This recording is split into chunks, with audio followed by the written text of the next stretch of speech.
All right, everybody, welcome back to the podcast. And I'm happy to welcome back Will Sommer. He's a senior reporter at the Bulwark. He writes the False Flag newsletter and is the author of Trust the Plan, The Rise of QAnon and the Conspiracy That Unhinged America. Will Sommer, welcome back. Hey, Matt, happy to be here. Last time we talked about your book, so this is part 2 of that discussion, and I really want to get a taste of what's happening kind of in right-wing media. And I want to start with something that is from Semaphore today. They're looking at, I guess there was this private right-wing listserv, and it helps, a Semaphore used it to kind of map who's influencing whom on the right. What are your big takeaways from that? Yeah, I thought this was so interesting. Yeah, I mean, so I think they describe it as like a constellation of signal group chats. And so it's a little hard to know, like, how many is that, whatever. But it's sort of these right wing media figures and these tech billionaires, and then kind of internet characters, all current. I think they say Matt Iglesias was maybe in one, and sort of like media personalities in general, Tucker Carlson. And so it's those guys, and they're all just, I think for several years, Semaphore writes about this discussion that they've been having, about politics and this idea. I think that this is sort of driving a lot of internet discussion among these figures, and also maybe has pushed a lot of Silicon Valley people to the right. Well, it's interesting because the Daily Caller, where I worked for 6 years, was involved in breaking this big story called the Journo List. Oh, I don't know if you remember it, but there were I mean, yes, liberal classic. journalists, kind of mainstream media liberal journalists like the aforementioned Matt Iglesias and Dave Weigel, who's now, I think, at Semaphore, were on this listserv, and there was a scandal when this thing went public, and just the idea that they were colluding. And they were kind of, in some cases, borderline making fun of some of the topics that they were covering, or some of the people. But I think it probably blew up out of proportion. And now, this is no big deal, right? I think our outrage of this sort of thing is pretty much passé at this point. Well, it's interesting. I mean, on one hand, we can sort of assume, I think, that all these people who share a similar politics and are just like mostly seemingly like very rich guys, that they would be in chats together. I mean, it seems kind of obvious. But on the other hand, I think it's interesting to see what that looks like in practice, and the way that kind of drives specific agendas. I mean, the one that stuck out to me is, I think, sort of a smaller one, but the idea that this is all run by Mark Andreessen, who is this sort of mega venture capitalist from Silicon Valley, and the idea that this was kind of where all these guys really fixated on tech reporter Taylor Lorenz and got so mad at her because I believe something he said about Mark Andreessen, or she said about Mark Andreessen. And you think back on it, and it was like, yeah, why was it that these random Silicon Valley guys were all so furious about that a few years ago? And so it's just interesting to see kind of the hand behind the curtain, or to see what exactly is going on there. And what I find interesting is that and we're going to get into some of the things you've been covering at the False Flag newsletter, which everyone should sign up for, part of the Bulwark. But some of the stories that you're covering show these debates and arguments taking place on the right. And it's interesting to me because it used to be that the schism would be between, there were like kind of philosophical conservatives like me versus the establishment. Like, that's where I was pretty comfortable. That was like maybe 15 years ago, 15, 20 years ago. Then I think it became kind of Trumpy MAGA right wingers versus mainstream Reagan conservatives, where I fit into that debate. But now I think people like me have become utterly irrelevant. We're no longer even in the debate or even in the discussion. Now, everyone, it's basically, you have people like people that used to be seen as Trumpy right wingers are now the voices of reason in these internal debates against people who are even Trumpier and less reasonable than them. And we're seeing this play out in a couple fronts. Let's talk about Tucker versus Megyn Kelly. What are they at odds over? Yeah, I mean, and to take your point, I mean, the stuff I cover, I mean, these are kind of these internecine right-wing debates that often seem kind of pointless but now that these people are in power, I mean, we see how this stuff plays out, and then they don't say, oh, by the way, here's the backstory for why Trump is doing that, or why Laura Loomer is purging the National Security Council. And so I hope to kind of inform people on that before it happens. I mean, in this case, we obviously know Pete Hegseth is not the greatest head of the Defense Department in history. And so I believe 2 weeks ago now, a bunch of his aides were sort of purged from the Pentagon, and there was this supposed leak investigation. And then they went on the offensive and they said, well, we're totally innocent. And then one of them went on Tucker's show and he said, well, I was opposing the war with this coming war with Iran. And so these sort of neocon hawks in the Pentagon got me out. And Tucker's sitting there and, now he's got this whole kind of like a backwoodsman operation going on his set. Yeah, I'm going with that today, man. Well, you know what? Yeah, maybe he's stealing your look. And so, he's looking very, very somber about it. And so I thought, okay, I guess the angle here is that these guys were purged for being too dovish. And then the next day, Megyn Kelly goes on her show, and we're talking about things with millions and millions of listeners each. And she says, basically, this guy should be fitted for an orange jumpsuit. He's a leaker, put him away. So I thought that was an interesting fissure, sort of breaking out in terms of how the Republican Party is going to view Pete Hegseth's failure at the Pentagon. Mm-hmm.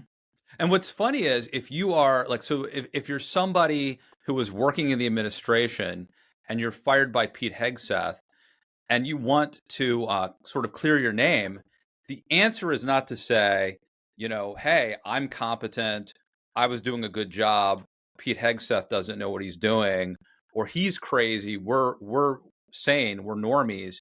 No, the answer is to say, like, we're the ones being discriminated against because we're the true MAGA. We're the, you use the term doves. I don't think they would use that word, but what would be the term of art to describe? Is it more of a Ron Paul They would thing? probably call themselves kind of like America First broadly. But again, what does that tell you, right? I mean, I would say like a more isolationist, perhaps, although again, they probably wouldn't use that. I mean, I think you're right that there's kind of this fight to be like, I've just been reading a book about the Cultural Revolution in China, and it's like, it's not that someone was saying, well, we're the conservative group. These groups would be fighting, and they say we're the true communist, right?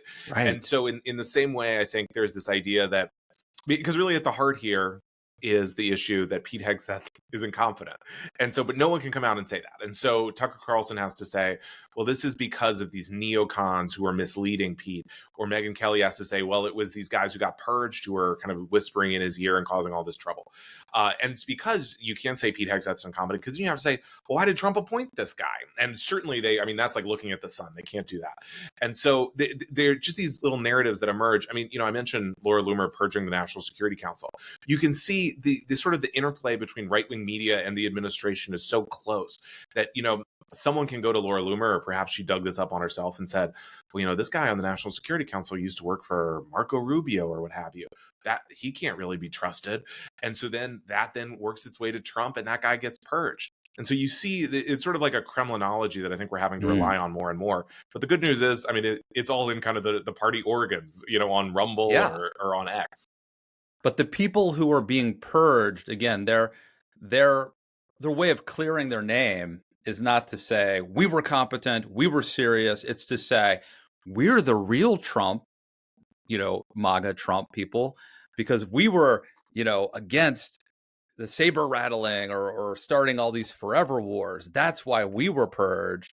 And then the people who are purging them say, no, they were not loyal to the president and his defense secretary. Therefore, they lack the revolutionary spirit or whatever. It's very interesting how now this battle, they've already sort of won this original war, which is purging all the normies. And so now it's a battle between, are you ever MAGA enough? Are you ever Trumpy enough? And it's a battle to determine which version of Trump, which version of MAGA is superior. And we see this with Elon Musk versus Steve Bannon as another example of they're no longer fighting over left versus right or even mainstream versus crazy. It's everything is within the MAGA world. It's like which flavor of MAGA is going to become superior and which is going to be sent to Siberia, Will. Yeah, I mean, exactly. Or El Salvador. Well, yeah, that's perhaps. I mean, that's kind of the battle now. It's these fights over personality and often style, like who is brasher, or these kind of like cliques. Are you hanging with the Butterworths gang on Capitol Hill? Are you at the new Georgetown like cigar club they're launching? I mean, so it is.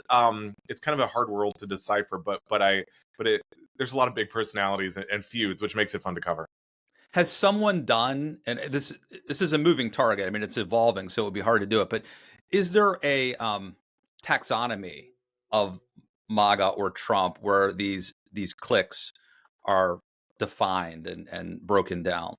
That's a good idea. Maybe I should do it. There you go. I I'm your mean, assignment editor. it is right. I mean, and these are just these shifting, and I mean, even within these groups, I mean, you have like Milo Yiannopoulos hates Laura Loomer and vice versa, or Yeah. Marjorie Taylor Greene hates Laura Loomer. I mean, all these kind of shifting alliances, and often, I mean, you can look at the Daily Wire. I mean, Candace Owens was at the Daily Wire and then she quit, and blah blah blah.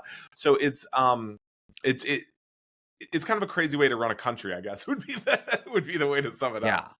And some of these schisms, I think, are turf battles based over who wants to be the most famous or the closest to Trump. But some of them are ideological. Like I think the Bannon Musk battle is to a certain degree ideological. But yeah, it's hard to decipher. Like I don't know. I mean, I think generally speaking, Marjorie Taylor Greene and Laura Loomer would be in this. Maybe that's why they're fighting, because they're battling over the same space. They occupy the same turf and the same space, and that's why they're fighting, as opposed to, again, Bannon and Musk, who I think are actually trying to have a different brand of MAGA to stand for something slightly different, maybe radically different. Yeah, I think that's exactly right. I mean, there are these. It's interesting now that they're in power. I guess there's this challenge of like, how crazy do we want to get? And so that's where we're seeing a lot of these rifts as well.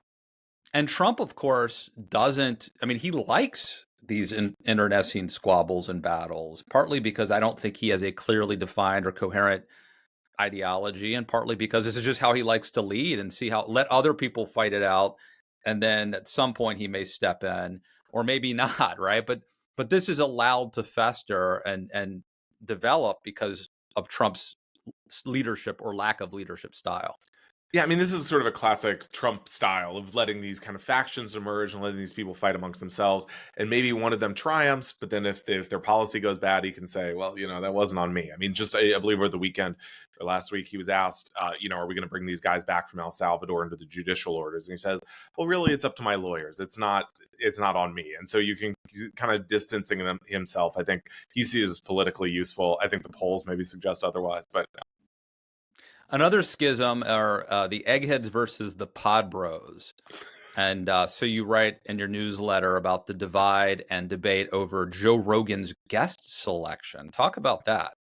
Yeah, how interesting. I mean, this is so obviously after the election, we have to watch Joe Rogan so closely and read the tea leaves for where the right is going and kind of the bros, the manosphere.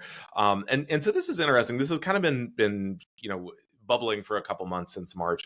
But basically, Rogan, I think after the election, has kind of decided like, okay, I'm a Trump guy now. I was kind of like ideologically a little vague, but I went to the inauguration. I'm a Trump guy, and so he's had these people on, but he. I should say that. I say that, but like these guys are like way crazier than that. So we had a guy named Ian Carroll, who's like a 9/11 conspiracy theorist, very anti-Israel. He's had Daryl Cooper, who's like Martyr Made on Twitter. He has these podcasts that are, I guess, are very successful. But his big thing lately is that like Churchill was the main villain of World War II. He's getting into World War II revisionism, and so these guys, this kind of kicks it off. And so these guys get on, and this sort of scandalizes the more what we might call like the intellectual dark web. Jordan Peterson, chief among them, but some other people who start saying, wait a minute, Joe Rogan's recklessness with his guests has benefited me in the past. But now, this has gone too far. Now he's gone too far. And so then Rogan, I think 2 weeks ago, had this debate between this guy named Dave Smith, who's like a libertarian, very critical of Israel and the war in Ukraine, the American support for Ukraine. And then Douglas Murray, who's kind of like a more like British neocon type. And basically Murray gets on there and says almost instantly like, hey, Joe Rogan, you're messing up, dude. Why are you having this bozo on next to me? Yeah. And in a very kind of Poindextery way. And then finally, this kind of hits the final level last week when Jordan Peterson goes on and repeats a lot of that. Basically says these people like Ian Carroll, Daryl Cooper are psychopaths. He's very into this pop psychology. Basically psychopaths who have hijacked what was once also good about the Joe Roganiverse. And so these people are now at loggerheads who are fighting over really this massive audience and political influence. Well, this is also sort of like the revolution devours its own at a certain Yes. point. Like the French Revolution eventually turned against the revolutionaries. They were not radical enough at a certain point. And I feel like Joe Rogan is someone, and look, I've been accused of this. I mean, there are liberals or progressives who have faulted someone like me for where we are today. Obviously, I'm biased, but I think that's a bit too much. But I think it's fair to say that Jordan Peterson, who I think has some good qualities and is smart in many ways, but he has helped accelerate the problems on the right to some degree. But now he wants to hit pause at a certain and it's again, I think he's partly responsible, or he's played a part in getting to where we are. But I do think it's valid to say, and Douglas Murray, I think, made this point pretty eloquently, which is, look, there's freedom of speech, and Joe Rogan can have whoever he wants on. Nobody's going to stop him legally from having on someone who's espousing crazy, conspiratorial, troubling ideas. But I think Rogan has a responsibility, an ethical responsibility to his audience and to the country, not to do that, not to be, promiscuous with his guests. Because, with great power, was it Theodore Roosevelt or Spider-Man who said, I think with great power yes. comes great responsibility? Like, when you have an audience that large, it is no longer sufficient to say, like, hey, man, I'm just a comedian, right? Like, at a certain point, like, you owe it to the nation and your listeners to do a certain amount of fact checking and policing before you give someone your airwaves. Yeah, I mean, in this case, it's truly crazy with the kind of people he's putting on. I mean, a lot of this debate has been over criticizing Israel, which is obviously sort of hot button issue for a lot of more kind of establishment conservatives, such as they are, like Peterson. But the people he has on, a few weeks ago, he had this woman who was like talking about how we don't need the polio vaccine, about how people shouldn't get the polio vaccine. That is crazy stuff. And Rogan's just like, oh yeah, well, your book's so interesting. I mean, and so the idea that is just being pumped out on one of the biggest media platforms in the country, and then these people say there's no responsibility there, and it's just something I don't see, and I think a lot of people would disagree with. And I really think Rogan's show is very influential. Like, I think if someone's tuning into Tucker at this point, and he has a big audience, but I think they're already sort of bought into kind of a right-wing political viewpoint.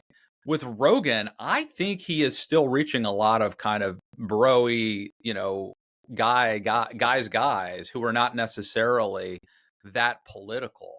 And I think that his, hey, I'm just trying to understand things, whether it's a shtick or a sincere, position, I think it's appealing to a lot of people who are not locked in yet to political viewpoints. So I think that makes Rogan more influential. He's reaching people and persuading them not that have not already been committed to an ideology. That's my take anyway. Yeah, I mean, I think something that emerged from the last election in terms of the value of podcasts politically is the idea of an audience that isn't really seeking out news, but is sort of brushing up against it. And so is trying to consume news about comedy or UFC in Rogan's case or whatever. And then just casually, by the way, Joe Rogan will say, oh, Joe Biden's completely senile or whatever. And so then that kind of sticks in their head. Or so people are not really like hardcore partisans of either side. And conversely, a lot of conservative media aimed at women is getting really into celebrity gossip. I think because they see that as a way to sort of broaden their audience, and then also bring these women into the tent, where they say, Candace Owens, for example, I feel like every 2 or 3 times a week does something about the Blake Lively lawsuits, and so that gets a much broader audience. I think it gets promoted a lot more on the YouTube algorithm, and then they can say, oh, by the way, I mean, in her case, did you hear about this awful thing Jewish people have done, or what have you? And so there's this there's kind of this broadening of the tent and this effort to reach people who are not really politically plugged in. Yeah. Well, it's very smart, and it's stuff that I would have encouraged the conservative movement to do when the bait was Blake Lively, but then what we were selling them were free markets and conservative family values or whatever. I mean, it's very smart, and I think it is working. And I have a piece in the LA Times today, mainly focused on how the Democrats are trying to, overtly trying to be the cool party again. And the problem is, if you try to be cool, it doesn't really usually work. It has the opposite effect. But I do think Democrats feel like what happened. We used to be the party of like George Clooney and Barack Obama. We were like the bad boys. We wanted to like be John F. Kennedy wearing sunglasses with, the cool tan. Like, this is what we signed up for. Now we're the party of like spreadsheets and like family, not family values necessarily, but like, protecting institutions. And like, that's not what we signed up for. And I think that there is like a sense of the Democrats who really dominated the commanding heights of the culture, whether it was academia or Hollywood, have actually amazingly lost their cool factor. And I think this speaks to like the conversations about what's happening in pop culture. Yeah, I think that's totally right. I mean, going back to Rogan, the idea of if you're saying don't talk about that, or don't even discuss that idea, there's an understandable human reaction to say, well, that person's telling me now I can't even talk about that. We can't even debate that. That person's on the wrong side. And so I think a lot of this stuff kind of plays against Democrats. And as you said, I mean, when you're saying, oh, we can't shut down USAID, we can't shut down these institutions. I mean, that doesn't seem cool, right? Versus saying, we're going to shake things up, we're going to cut through the red tape. I mean, I think that's what people like. And so, I think there's a lot of reasons these things that are seen as cool, Democrats can't really embrace. They're not going to get into chewing tobacco or what, the big Tucker Carlson thing and stuff like that. But gum or whatever. The Zyn pouches. Yeah. And so, I do think Democrats have a challenge. And I think there's also this issue where the liberal, the progressive Democratic influencers like Hassan, the Twitch streamer just profiled in the New York Times. I mean, those people don't love Democrats. I mean, a lot of their content is about criticizing the Democratic Party. So whereas, Republicans have a lot of people who are just going to be like, yes, Republicans, like Trump rules. Democrats don't really have that. Yeah, there's no cult of personality yet, but don't be surprised if they find one eventually. I think that may be where we land, but they got a ways to go. And that's part of my argument in the column is you can't manufacture cool. The real answer is Democrats have to find a standard bearer, and if they nominate the right person, that person, the identity of the party will come to match that person, as opposed to sort of orchestrating this, bottom up brand of the party that's going to be frankly obsolete the minute the Democrats settle on a nominee in 28. But look, I do think that the Democratic Party, they used to be, I mean, because they had such a monopoly over the media, for example, and the Republicans, this wasn't always fair, because we had like Tipper Gore and stuff on the Democrats, but there was a perception that the Republican Party was, because I think of the Christian conservative element that really dominated the Republican Party, there was a sense that Republicans were like the school marms who were like lecturing you can't say that, you can't do that, whereas the Democrats were the cool, hip, let your freak flag fly party. You could be Rob Lowe, have a threesome at a Democratic convention or whatever he had or allegedly had in 1988. We'll let the guy outlive that. But they were like the rebellious, wild, dangerous, fun party where the Republicans were like kind of the school marm, the Puritans telling you what you couldn't do. And like that has been reversed. The Democrats are now clutching their pearls. They're the adult party trying to defend democracy and these institutions. And that's not fun. Being an adult isn't all that fun. Adults pay taxes. Adults, send confirmation emails. They must be just saying, how in the world did we lose being the cool party? It's crazy. Yeah, I mean, this clip that was circulating last week about the comedian Andrew Schultz, who's kind of part of the Rogan-averse, saying, I became a Republican. I was a Democrat because, they were getting laid and they would let you say whatever you want. That guy. And now that's Republican, so I become a Republican. Now, that's a completely idiotic way to view the world. But at the same time, I think that appeals to a lot of people, and just kind of, I think as we live in kind of an increasingly nihilistic society, and Trump says, I would do what you want. Now, the reality is he's not really letting people say what they want. I mean, he's deporting people for expressing their opinions. But I mean, that I think particularly there's also the challenge of I think a lot of these kind of rich entertainers have realized that financially their interests are also aligned with the Republican Party, because that'll mean lower taxes, and also this aspect of like, well, we hate cancel culture because like they could be canceled, right? I mean, in sort of a PC world, and so I think they realize that a lot of those incentives align with Trump. Well, look, there's a point I've made before, and I'm sure it's not original to me, but the Republican Party nominated Pat Buchanan. I'm sorry, the Republican Party didn't nominate. They rejected Pat Buchanan and Rick Santorum.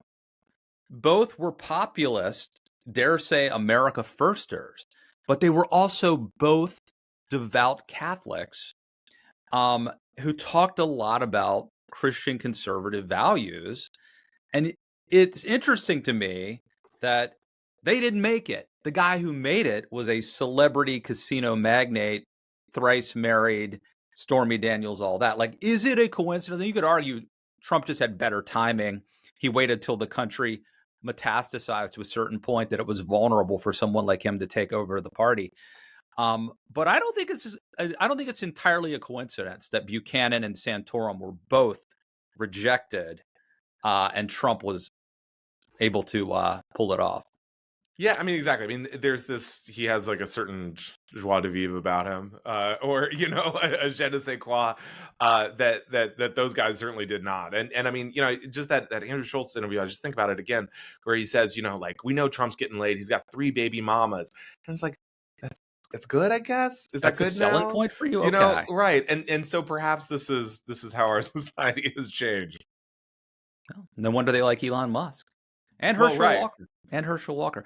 Dan Bongino, you have a piece up in the newsletter that he's the master of the Streisand effect. What is the Streisand effect, and how has Dan Bongino mastered it?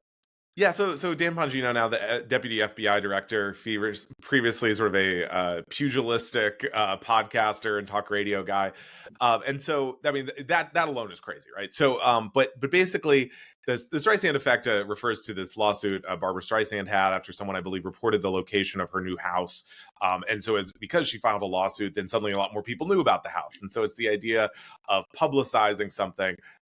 In an effort to kind of stop people from talking about it, it gets a lot more known. In this case, Dan Bongino has been taking so much heat from the right for various reasons. One of them is there's been this epidemic of swattings, so people faking SWAT team calls to someone's house. In this case, it's been aimed at a lot of MAGA personalities. Absolutely awful. People could get killed. And so understandably, they want some FBI action, and they're starting to feel that the FBI isn't doing anything. I kind of think I mean, these things take months, right? I mean, it's only been a few weeks. But Bongino is very conscious, I think, of the fact that he needs to have a conservative media career after the FBI. And he has kind of, in a weird way, like an audience he needs to placate in this role. And so he's constantly tweeting like, I'm working on it. I know. Just, kind of still waters run deep. Just because you can't see it doesn't, I didn't come here to go on vacation. And then the other thing that more specifically that just had me cracking up was he tweeted, the New York Times is working on a story about how I got totally beat up by an FBI like a judo trainer on the sparring mat.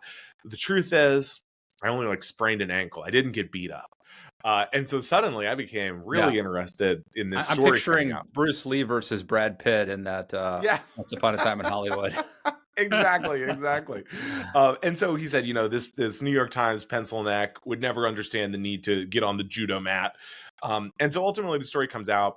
It's mostly about FBI Director Kash Patel. The Bongino line is buried at the bottom, and it says, he had a sparring match that many who saw it thought, Bongino did not get the better of. And to me, just that one sentence, that speaks volumes.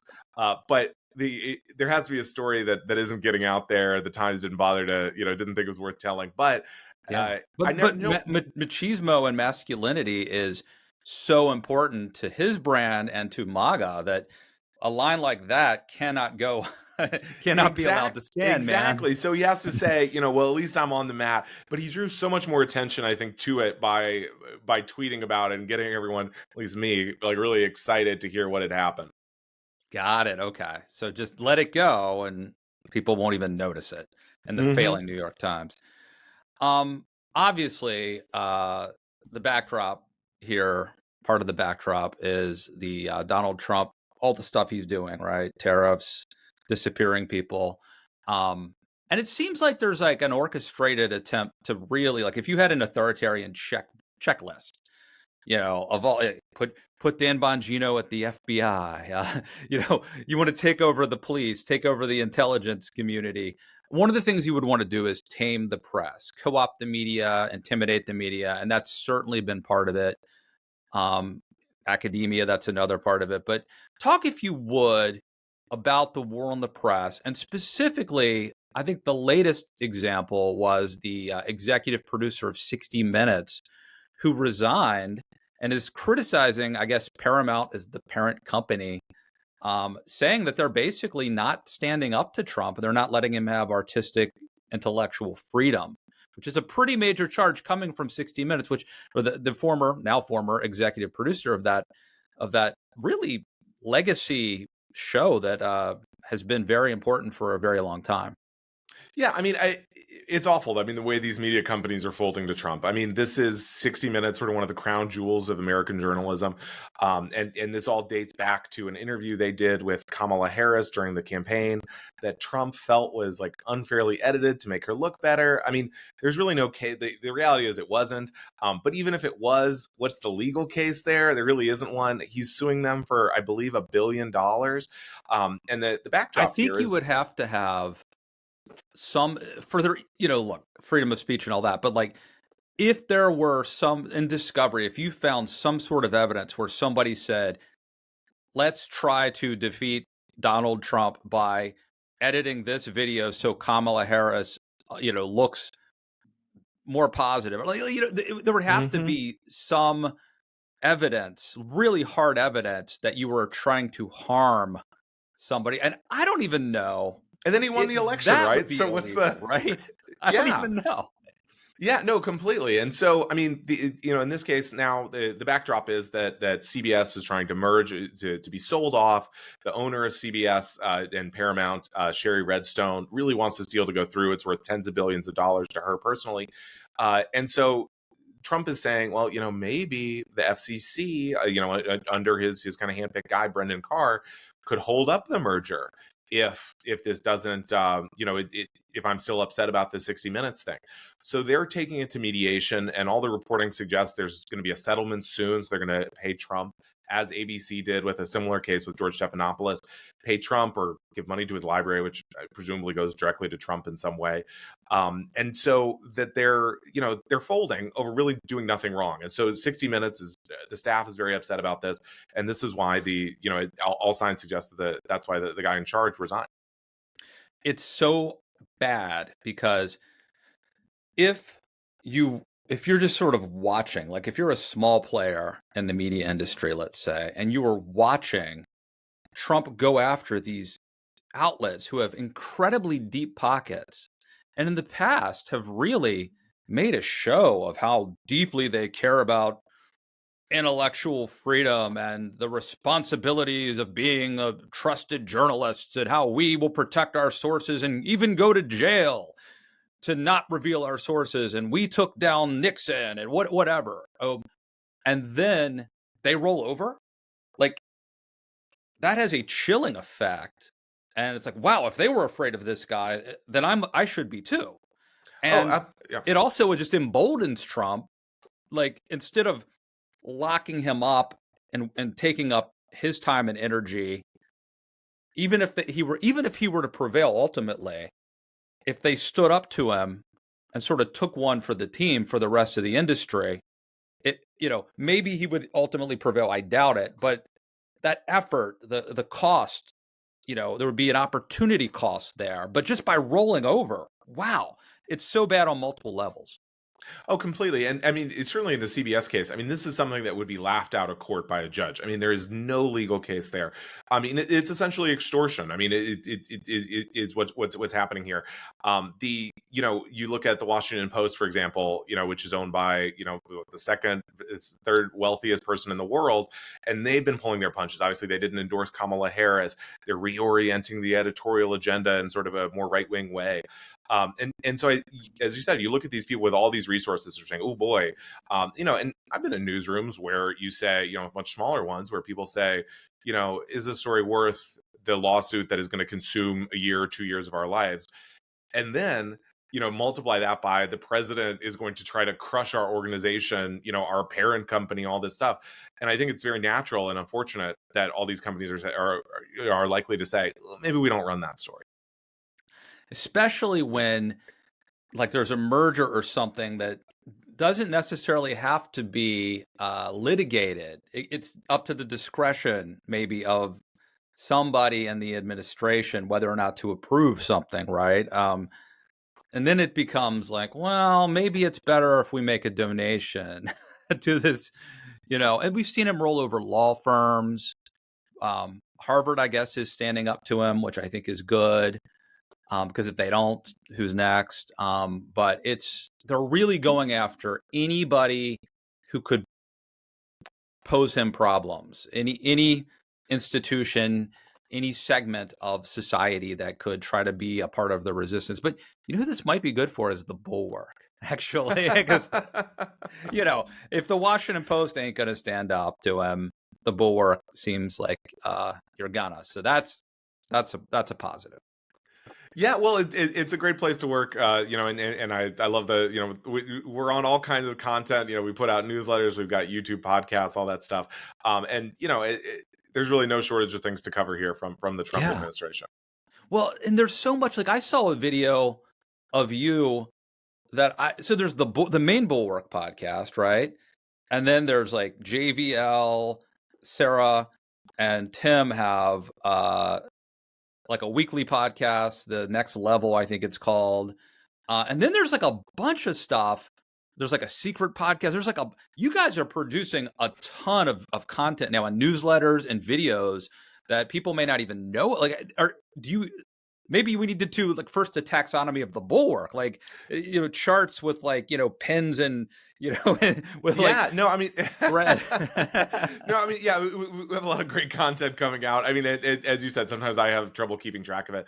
But what's interesting is that I think kind of the pitch for the Bulwark and some other sites as well is I feel like as some of these established media organizations retreat a little bit, are perhaps less willing to say what's in front of our faces in terms of what's going on with this administration. I think that the audience is looking for people who are going to tell it like it is, and often, frankly, talk about how awful it is.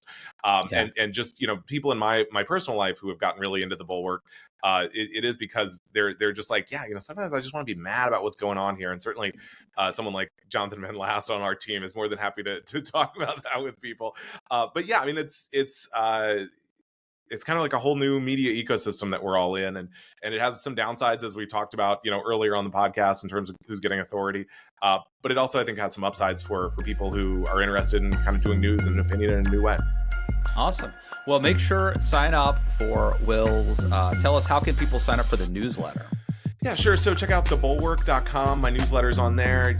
Some of them are free, and so check it out. We have a lot of great other content as well. I'm at Will Sommer, SOMMER, on Blue Sky, X, all that good stuff. The newsletter comes out twice a week, and it really is, serious. It's funny, hopefully. It kind of offers you a glimpse into this kind of crazy right-wing media world that's affecting all our lives now. Love it. I'll do a shameless promotion here. I don't know if people who watch me on YouTube or listen to the audio podcast are also subscribers to my Substack at Matt K. Lewis. I'm doing a lot more over there, including some live videos, which are super cool. And so check that out. And Will Sommer, thanks for coming back on the show. Hey, happy to be here. Thanks for having me.